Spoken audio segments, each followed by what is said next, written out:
陛下，丞相小发的人到。快给丞相赐座。丞相啊，朕这几天看了不少的折子，我大庆国是人尽其能，一片欣欣向荣的景象。多亏了你呀，你功不可没。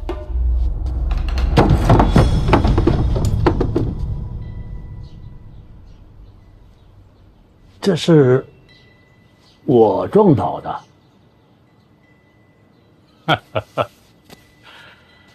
丞相，坐。臣已年迈，老眼昏花，渺渺糊糊间冲撞了天子，还请陛下治罪。刚才已经说了，丞相功高啊，何罪之有呢？陛下如此待臣，老臣百死亦难为报。臣说百死是成百上千的百，不是平白无故的白。好端端的说什么生死啊！人嘛，总有那么一天。丞相正值盛年，为言过早啊！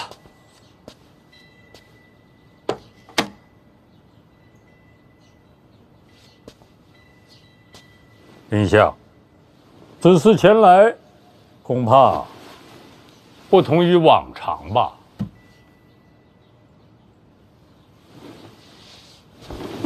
陛下，臣有罪。起来说。臣这些年劳神费力，心神俱损，如今满头华发，百病缠身。臣这般残躯无力国事，尸位素餐，心中难免惶恐，恳请陛下放老臣告老还乡。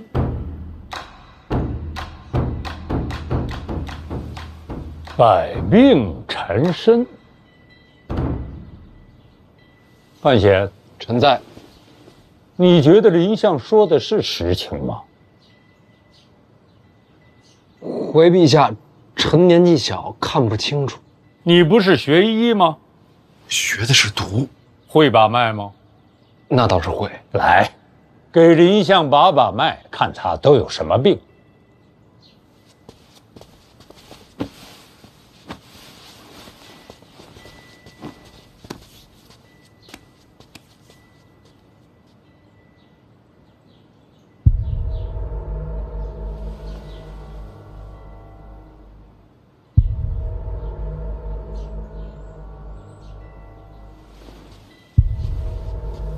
回陛下，还行。什么是还行？从脉象上看不出异常。上年纪了，不算病症。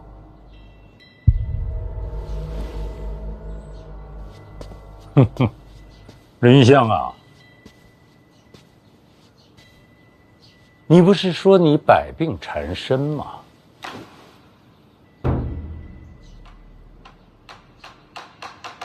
臣方才碰到椅子，陛下不是瞧见了吗？眼睛都不行了。范闲，眼睛不行，这脉象看得出来吗？那看不出来。臣驾前失仪，若无眼疾，岂不是死罪？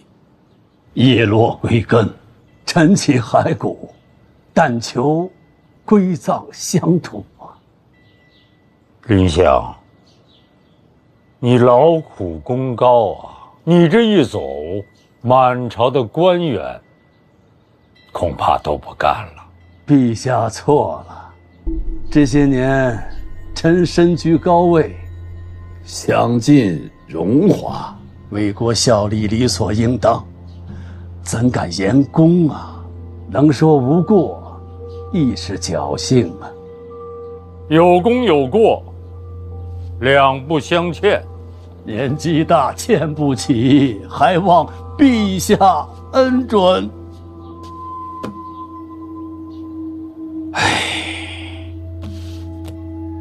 真是舍不得你啊！臣感激涕零。你若走了，谁能做宰相的位置？如此重任，自然是陛下权衡，臣不敢妄言。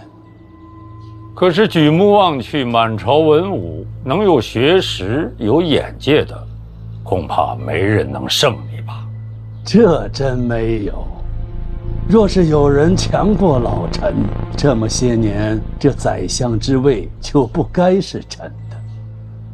我要说有人能接我班，这说明什么？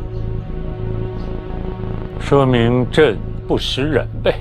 所以，陛下何等眼光，怎么能看错人呢？所以这个宰相的位置还是林相的。可惜我老了，陛下也不用担心。臣告老后，陛下可以慢慢找，慢慢选，总能找到最适合陛下的百官之首。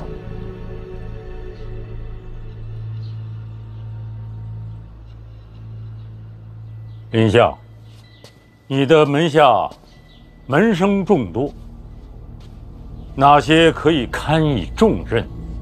能否列个名册？朕日后好提吧。臣为官清正，不搞这一套。林相也会这一套，是吧？不敢。陛下眼光胜过老臣100倍，臣不敢。什么时候动身？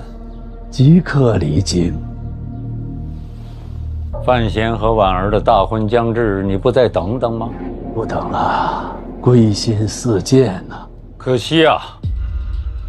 想问林相，此次返乡是否孤身而行？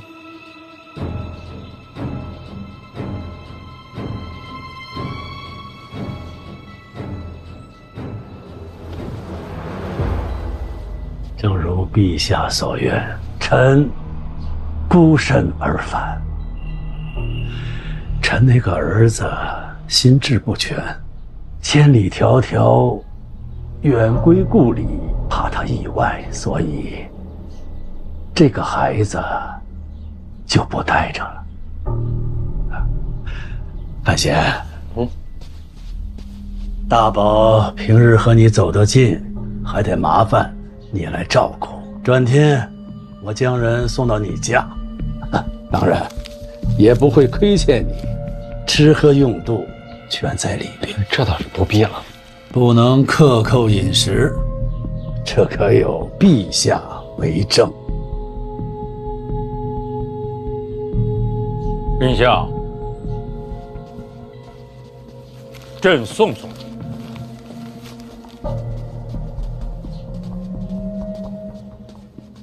陛下，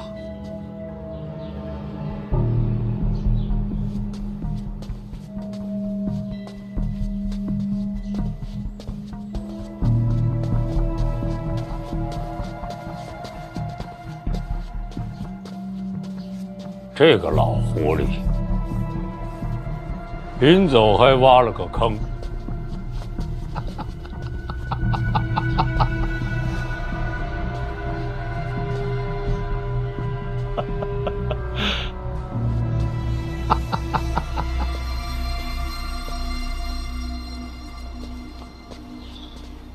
史国真要告老还乡？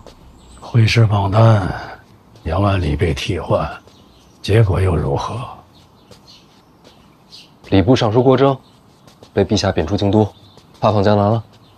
成为造假，就贬了一个郭征，这算不算不了了之啊？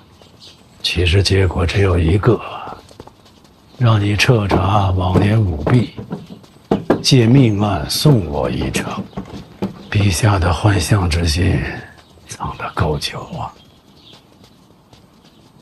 所以这一步一步，都是为了您。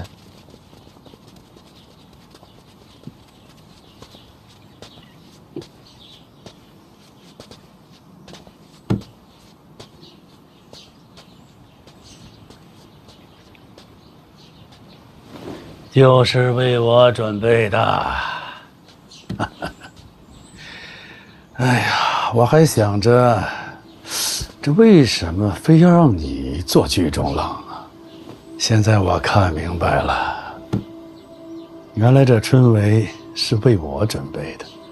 老二以为给你下了套，结果被陛下当了出头鸟，借势而为，不着痕迹。陛下这借力打力的手段，真是炉火纯青。哎，你得好好学学。这可太难了，我恐怕学不会。哎，其实啊，也没那么难。说白了，君臣将相跟唱戏一样，唱念要真，心里要稳，就那么回事儿。我考考你，陛下为什么要让我列出门生旧故的名册来？您在朝中为相多年，人脉甚广，交出名册，选下一任宰相时才能避开您的影响。所以，我不能给。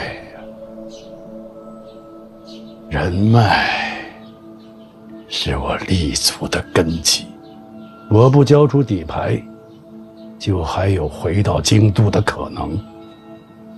那陛下也不逼问吗？我刚才的意思就是，君臣之间就像在下棋，对弈时心要稳，落子要狠。大家都心照不宣。这些要是您不说，我是真看不明白。我再考考你吧，我为什么把大宝留下？为了我。这些年，我也积攒了不少人脉。我这一走，麾下的门生或许对你不满。毕竟这件案子是由你引起的，偏偏这种事也很难说得清楚啊。大宝留在我家，就不必解释了。陛下让你把我逼走，就是要你做孤臣。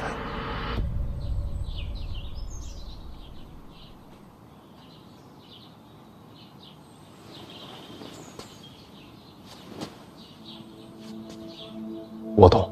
你懂个球！陛下要的不是你要。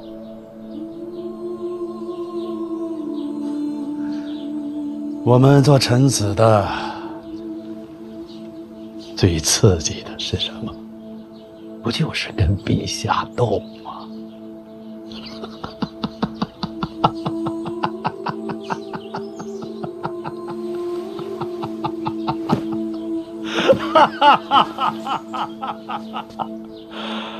我斗输了，接下来就该你了。叔，小点声。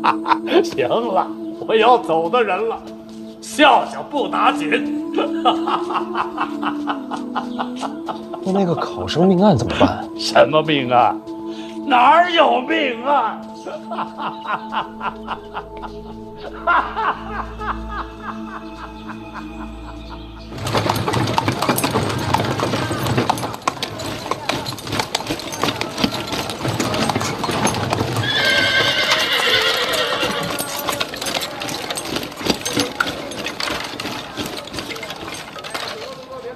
贺宗纬接旨。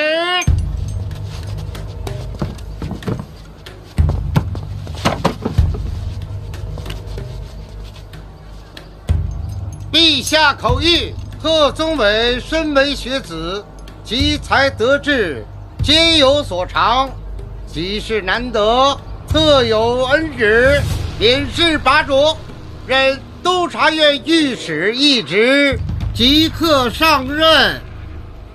陛下万岁！万万岁！好好做事，陛下对你有期待。臣愿呕心沥血，拼尽性命，为陛下效忠。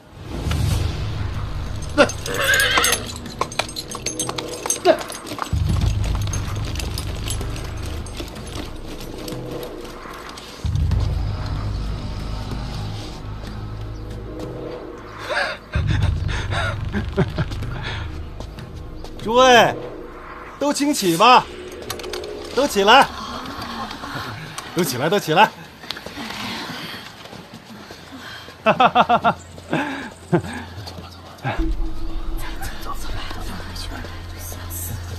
严大人，今后你我同朝为官，多多照应。先把大理寺这一趟走完吧。什么大理寺啊？命案会审，你这就忘了？我靠了，严大人。你当我朝法都是什么？严大人，您误会了。严大人，实在是死者遗孀伤心过度，不力为继了。便如贺大人所言，小女子不告了。您看，人命关天呐，岂是儿戏？严重了，严大人。这还未在府衙立案，倒也不违法度，只是叨扰了小范大人。回头贺某亲自去范府谢罪。严大人，你海涵。馄饨，热乎馄饨喽！严大人，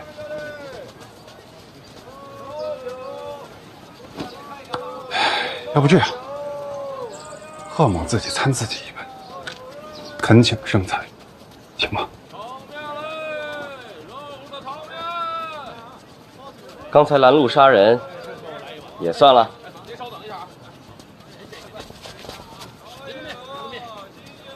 得饶人处，宜当宽宏。您觉得呢？哼！会议处，恭送严大人。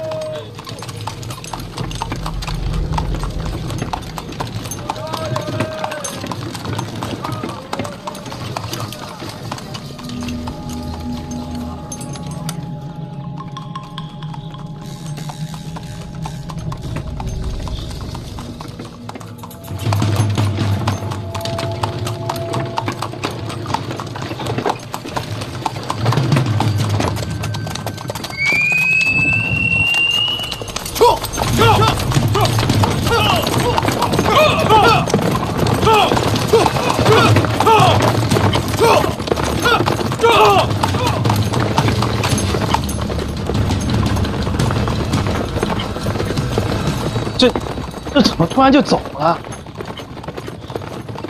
说明京都谈判有结果。跟了一路，还以为要抓人呢。没谈妥，自然要抓人。那就是没事了。今天没事，未来看命。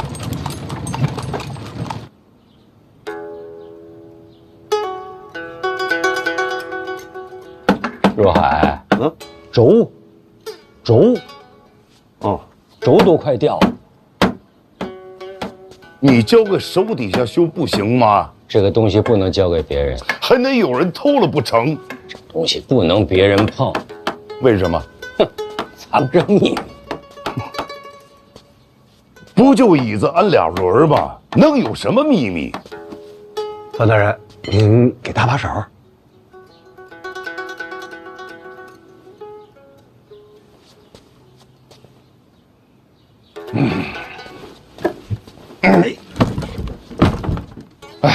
这行了吧？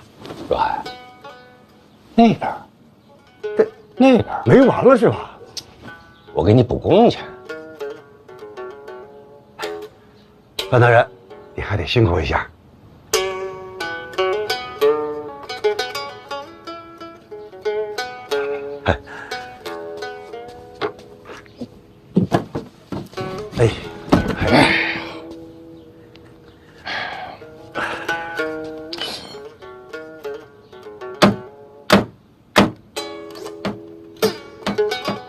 林若甫的事儿就这么了了？他为相多年，势力遍布朝堂，换了你怎么办？就这样的朝堂，你还让范闲接监察院？他接得住。若海，上。对。你知道下一个该谁告老？你不能告老，范闲根基不稳，你得扶着。范大人，这还得帮忙扶一下。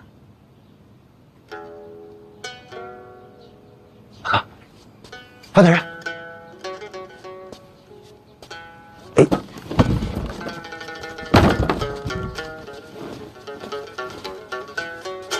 我就不该让范闲来京都。这是你我控制不了的事情。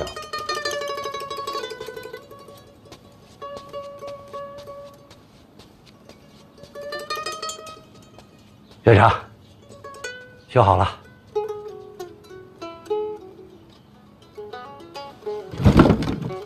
林若甫为相太久，你何尝不是一样？你就没想着全身而退吗？我还有事没有完成啊。什么事？我去给你找工钱啊。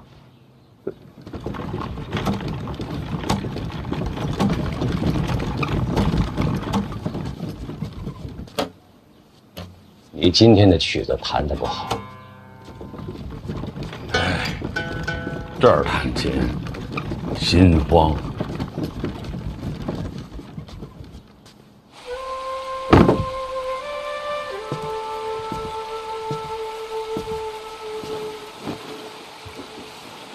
大宝，别。住到范闲家里，要听话，要知道叫人。爹放心，大宝会听话的。把自己的衣服整理好，啊，干净一点，别跟别人吵架。如果受到什么委屈，就跟范闲和婉儿说，明白吗？爹放心，他们俩一定会帮我的。大宝，爹接下来的话，你可能听不懂，啊，不过也没关系，你只要记在心里就行了。你记住，人是会变的，人是会变的，所以不管别人说什么，都别信。你只要相信范闲和婉儿两个人就够了，明白吗？只相信小贤贤和婉儿。小贤贤这个称呼以后就私下叫啊，有别人在，最好就别叫了。怕范闲心里不高兴。不会的，不会的，爹。小贤贤不会因为这个生气的。爹当然相信范闲和婉儿了，不然也不会啊。但是万一，爹只是说万一，有一天他们俩不那么喜欢你了，也不太爱跟你说话了，你就试着安静一点，自己跟自己说话，自己跟自己玩儿，你就全在那儿，慢慢的活，就好像玩一个尽量不打扰别人的游戏，明白吗？为什么，爹？他们为什么会不喜欢我啊？爹也觉得他们不会，爹只是说万一。我懂，人是会变的。大宝真聪明，就算有那么一天，也没关系啊。这世上没有人天生应该对你好。在世上，没有人天生就应该对我好。爹例外，爹例外，对，爹例外，爹例外，爹例外，爹例外，爹例外。哎，好。小小的放在这里面，往里面放。快去上我爹那儿把大宝带过来。留一个位置。不行，你不能放这个。这里面装的是大宝。大宝不要害怕，他不是坏人。我知道，我知道。哎，这大宝吃了多少好吃的呀？这肚子鼓的都快爆炸了。他可能吃了。哎，大人我来。大宝。哎，不行，这个你也不能碰。你知道这里面装的是什么吗？我跟你说，这里面是爹给我的山楂，可好吃了。你爹给你消食的。你怎么回事？都跟你说了，你不能这。哎呀，快给我！大宝不要害怕呀，没事，他不是坏人。大宝吃饱了啊。这是爹给我的花，这是爹给我的山楂啊。对，大宝消食的嘛。对啊。哎呀，都跟你说过了，你不要碰它。这是大宝的大宝。哦，吃饱了。哎，你帮我放一下吧。放。啊，山人，咱别累着啊！你不要害怕，不要害怕，大宝。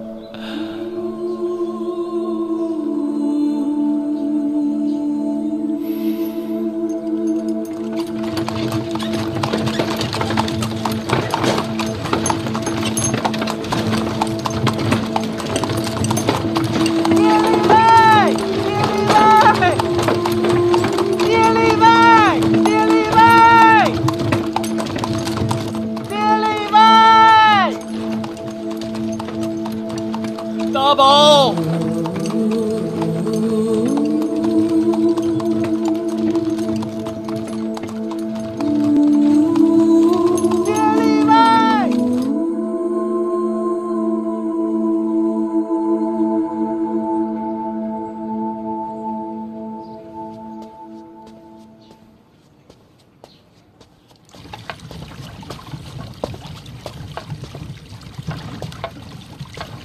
石场力，石场力，石场力。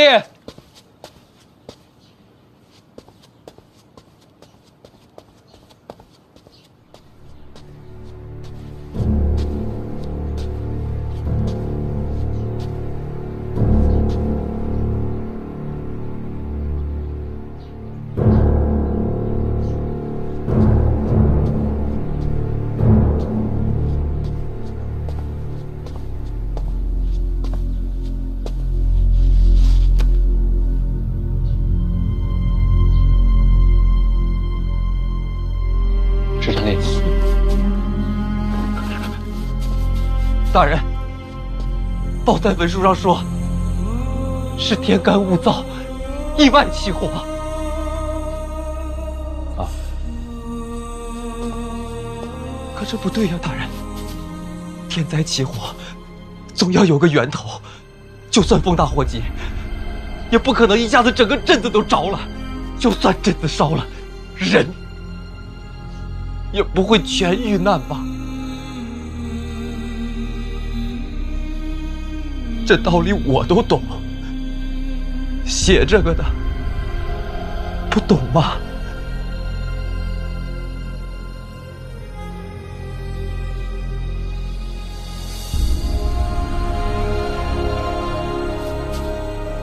一镇子的人，这样的火，就换来这个。我人赶到的时候，镇子已经被烧尽了，一个都没留。二哥这一手也太狠了，这镇子被烧光了，走私的线也就断了，关键是可惜了那么多条人命啊！镇子没了，总要有个说法。意外失火，这就完了？我斗胆问一句，放火的人是不是有权有势啊？是谁放的火，现在还不知道，但结论没错，必定被告全状。那还能查吗？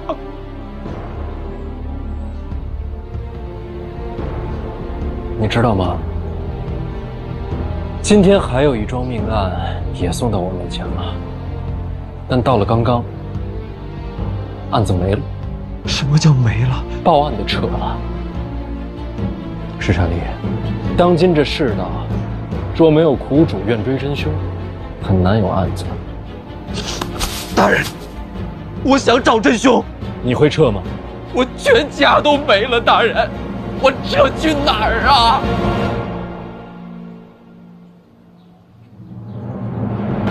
好，你这案子我接下了。不仅如此，你这人我也接下了。从今往后，你就是我麾下门客。这案子我不能保证一时半会儿给你结果，但我答应你，我会一直查下去。石占力愿为大人效死。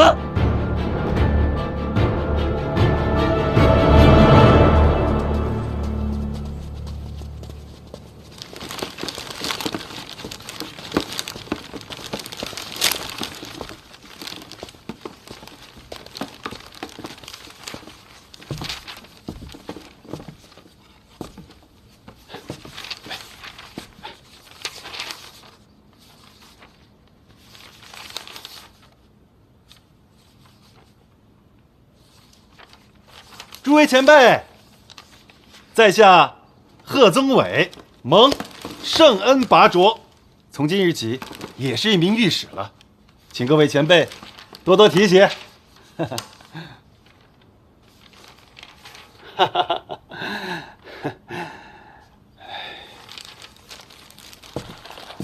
初次见面，不成敬意，请笑纳，多多提携。多多提携，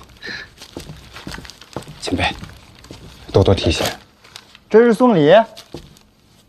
非也。贺某深知，咱们做御史的就担着肃清吏治、弹劾百官的重任，这送礼贿赂乃是大忌，万万不可取。不过，各位前辈放心啊，这都是顺路买的一些小点心，还是最便宜的，纯的心意。有劳前辈给大家分发一下。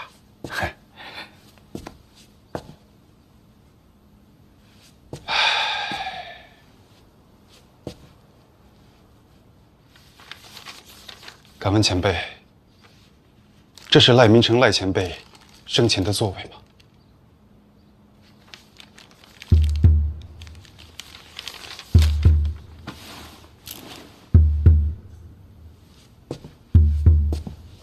前辈，有火吗？点一下。你做什么？不瞒各位，赖明成赖前辈就是贺某的指路明灯。虽未曾谋面，可在贺某的心中，如师如友。赖御史身亡，贺某悲痛万分。如今见到赖前辈生前的座位，说什么也得拜一拜啊！哎呦，这是干什么呀？那你也不能在督察院拜吧？不要这样，不要这样！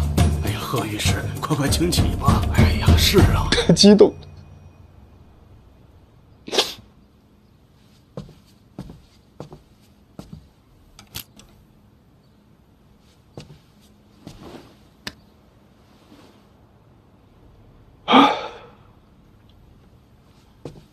对了，贺某久为白身，只知赖御史遇难，却不知前因后果，是否有小人陷害？原来你不知道啊！赖御史遇害，都是因弹劾范闲而起，最后奸行害他的也是此人。啊！竟然是他！我此前还登门造访过这贼子。之前不知，这不怪你。以后啊，少与他走动便是。不行，面对恶贼，岂能退让？我现在就去范府找他理论。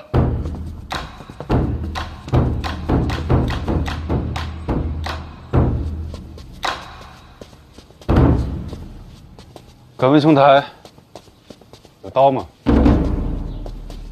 没有。可否帮我借一把？啊，我也刚来，不熟。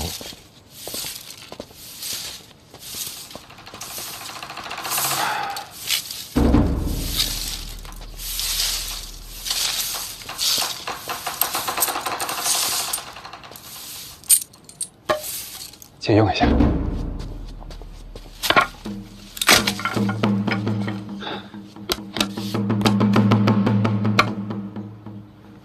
不谢啊。啊。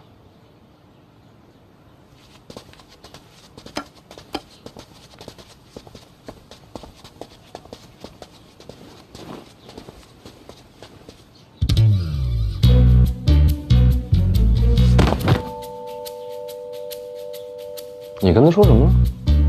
贺某向小范大人请罪，恳请小范大人责罚。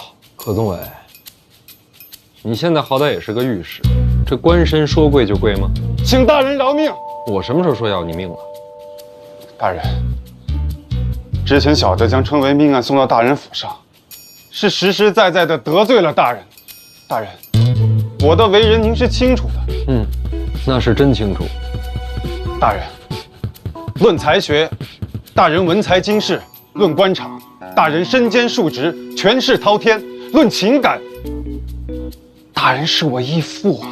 别，没你这便宜儿子。贺宗纬，我知道你是个工具人，没打算报复，起来滚蛋！大人，您打我一顿，解解气。要不，请手下代劳一下。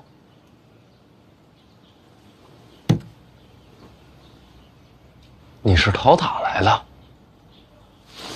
大人，赖明成死了以后，督察院同仇敌忾，将您视为眼中钉啊！我要是在您的府上被打了，往后这御史好做一些。到我府上镀金来了，不白打呀，大人。小的在督察院，将来但凡有个风吹草动的，也好暗中告知大人不是？大人，这小的无依无靠、无权无势的，不过是挣扎求存罢了。大人您见笑的。宗哥，恭送。大人，您打2下吧，实在不行打1下也成。请吧。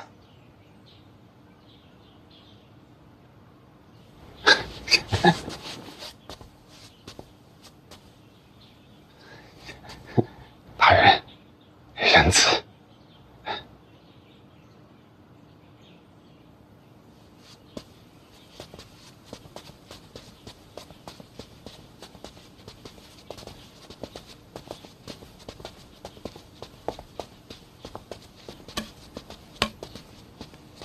兄台贵姓啊？哎，不打人的啊。你是小范大人的门生？我落榜了。落榜了也好啊，入了官场不拼命，照样没有前程。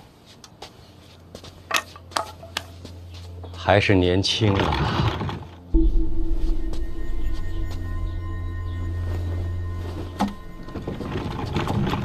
贺宗纬这样的人看着世故，但是过。您什么时候到的？早就到了，看你正忙，没敢打扰你。有事儿？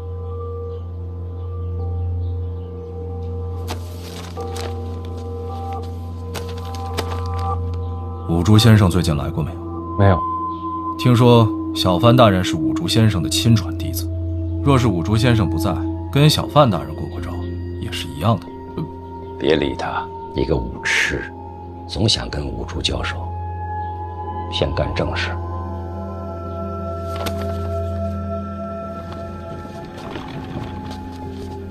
监察院五处你应该知道。知道，掌管黑旗的。对。监察院黑旗一直驻守在京都城外，但是辎重粮草一直是由京都来调配，所以免不了由一处来协调。这里记载着这些年物资的调配和黑旗的调动，你仔细看一看，以后这件事你就担起来吧。这点小事您找个人说一声就行，干嘛亲自跑一趟？监察院黑旗不受军方控制，整个大清国除我之外，只有一个人能调动黑旗。陛下。对。哦，对了，听说您相要告老还乡了。是，就这2天的事儿。真快啊！人都老了。不过最近这段时间，告老还乡的不只是林香一个人。你仔细看看，多费点心，啊！走了。这就走了？忙着呢。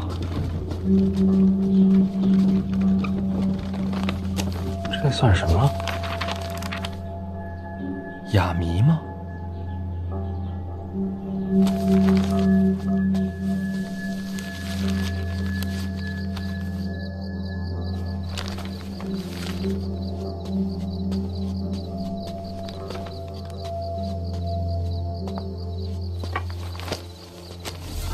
大人，这么晚了，吃点夜宵吧。你说这到底算什么呀？考题吗？黑旗的辎重运送都是一处负责。您是不是想太多了？不会，这里边绝对藏了别的意思。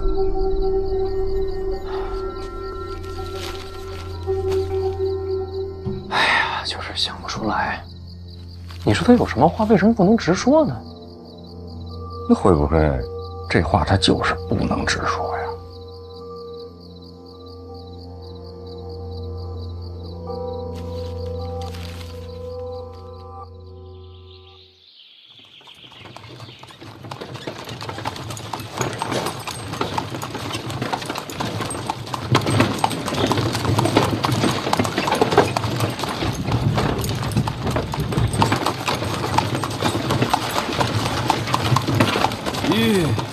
师伯，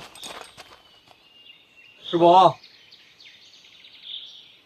不是说好不送了吗？搭个便车。你去哪儿啊？就前面。你又打什么主意啊？师伯这次离京，未免有些冷清。这送别吧，哭哭啼啼，喝践行酒，吟送别诗，这一套下来，累得很。年纪大了，安静些好。师伯放心，我不搞这套。大宝，我家饭菜他很喜欢，这2天吃胖了。那就好，那就好。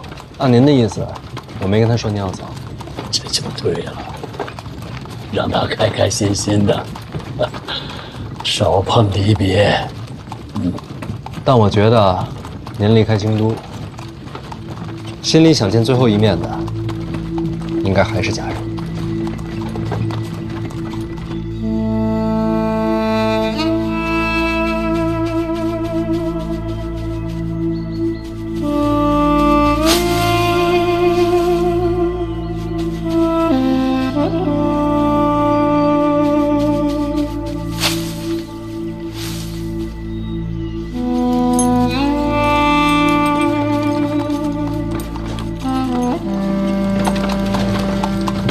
劳驾停一下。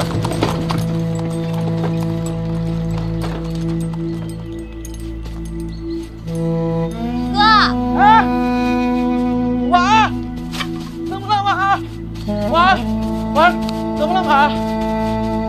咱们朝那儿磕个头吧。啊？为什么呀？突然想磕，哥陪我磕一个。嗯，挺玩的。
我只跟大宝说是来踏青，没说别的。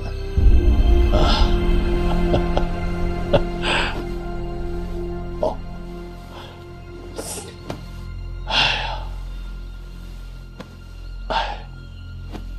真是难为你了，师傅，那我先说了。祝你和婉儿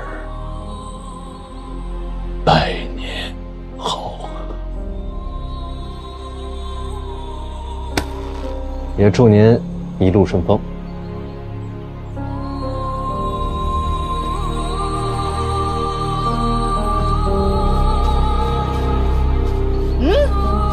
小贤贤，小贤贤，小贤贤，小贤贤，小贤贤，小贤贤，小贤贤，婉儿。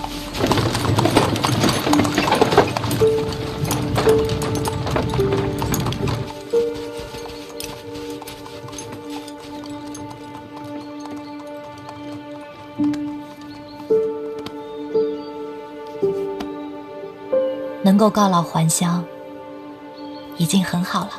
嗯？什么很好了？一家人在一起就很好。嗯，我们是一家人，一家人就应该在一起，谁都不分开。来，我给你们分山楂吃。来，小贤贤。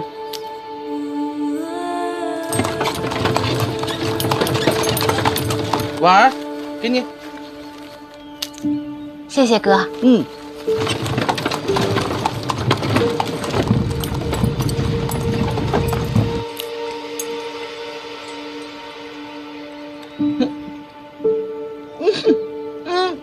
怎么了？怎么了？这个山楂好酸呐，要是爹在就好了。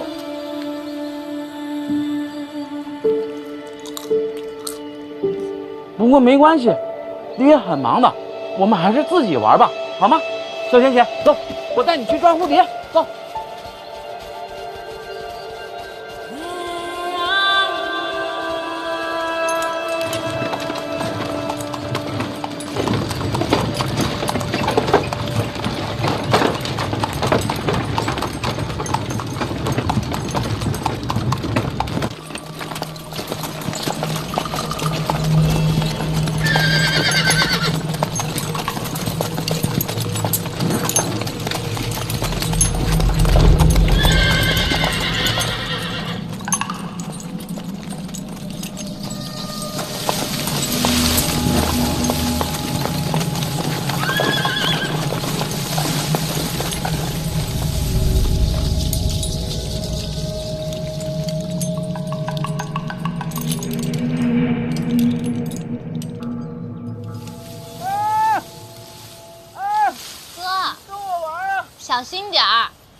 去呀？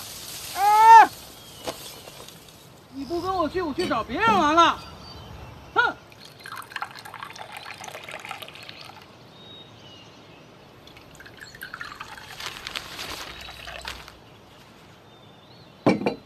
怎么了？陈院长给出的谜题一直没解出来，要不师爷帮着看一眼？黑旗调动，这可是绝密，我就不看了。这怎么给你了？一处要管黑旗的物资调配。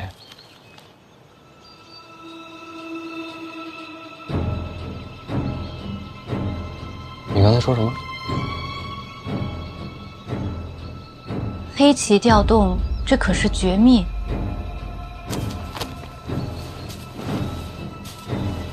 检察院黑旗一直驻守在京都城外，这里记载着这些年物资的调配和黑旗的调动，你仔细看一看。怎么了？没事，你们先玩，我想起点事儿。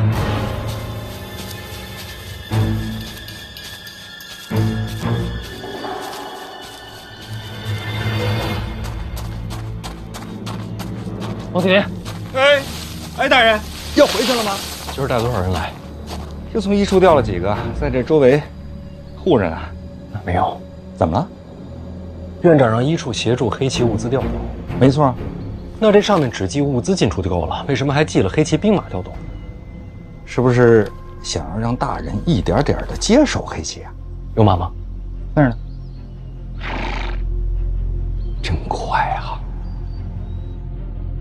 人都老了，最近这段时间，告老还乡的不只是林香一个人。最近告老还乡的重臣还有谁？最近告老还乡离京的，京都府尹梅志礼，您见过呀？下场如何？听说是让马匪给劫杀了。还记得那天吗？记着。看看哪天调动？6月13呀。这还真有黑旗领命出营呢？不会吧？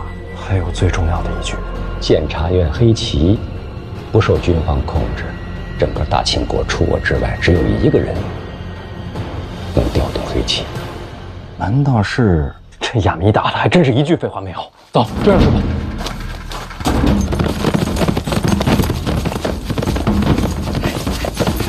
真碰上黑旗，咱俩也拦不住啊！情况紧急，我上哪儿找兵马去？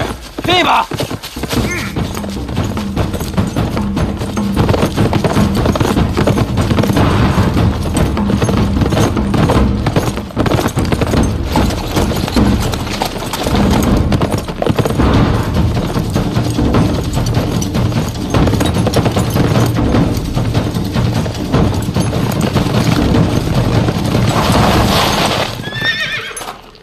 殿下，哟，这不是范闲吗？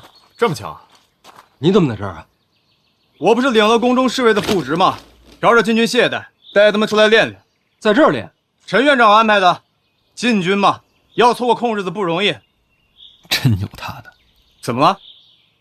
殿下，掉脑袋的买卖敢不敢做？你要这么说，听着可刺激啊！可能要冲黑旗。我什么都不知道，人是你拐走。时间紧迫，来不及解释了，跟着我。这。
大家好，大家辛苦。我来介绍一下啊，这边的全是禁军，还有这一位大皇子，常年在边境领兵，好歹也是个皇子。好歹是个。还有那一位王启年。不是大人，你说我不管用的，轻功特别好，谁也追不着。各位手下到时候留情啊。又是禁军，又是皇子，再加一个轻功特别好的，不好灭口啊！要不商量一下，大家各退一步，各回各家。将来有人问起来，就拿这个说事儿，所有责任在我。有的商量吗？你是范闲，是我。身为黑旗，非受命不可出营。我既在这儿，便是领命来的。范提斯应该知道，军令如山。那就是没得谈了。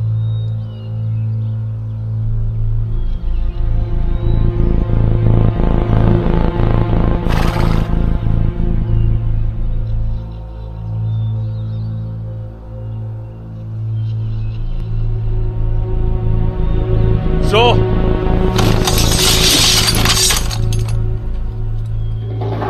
你这可有点割裂啊！你不说各回各家吗？不是军令如山吗？黑旗隶属监察院5处，此次出营领的是5处之命。范提斯于监察院内，只在院长1人之下。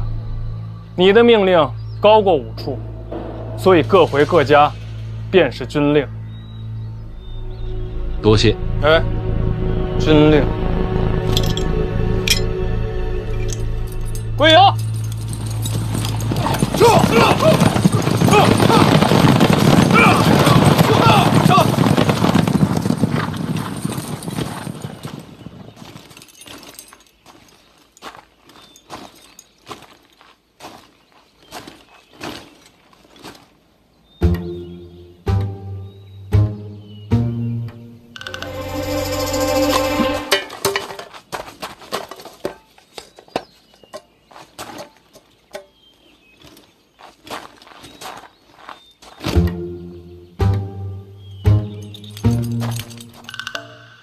这是还有事儿？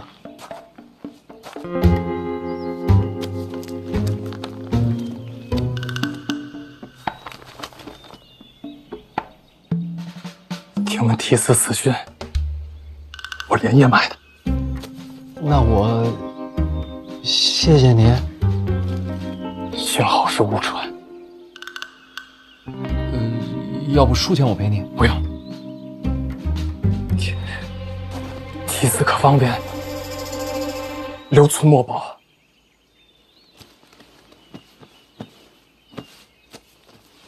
没带笔啊？有笔吗？别看我。干什么？写书也是书。笔。有笔，有笔。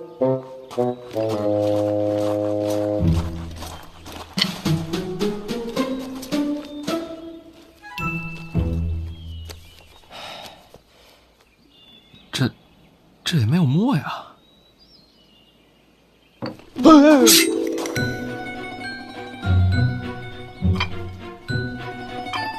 研墨还需用水，茶水不行吧？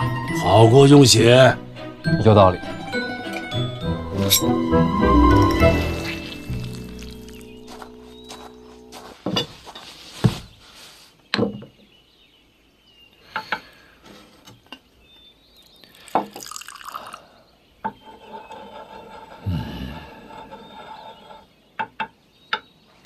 来吧，大人。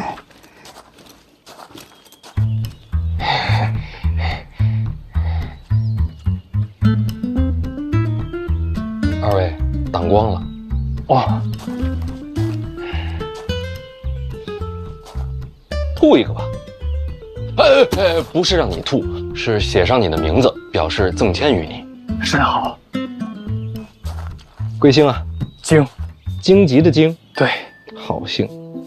名字？无名。荆无名，好名字。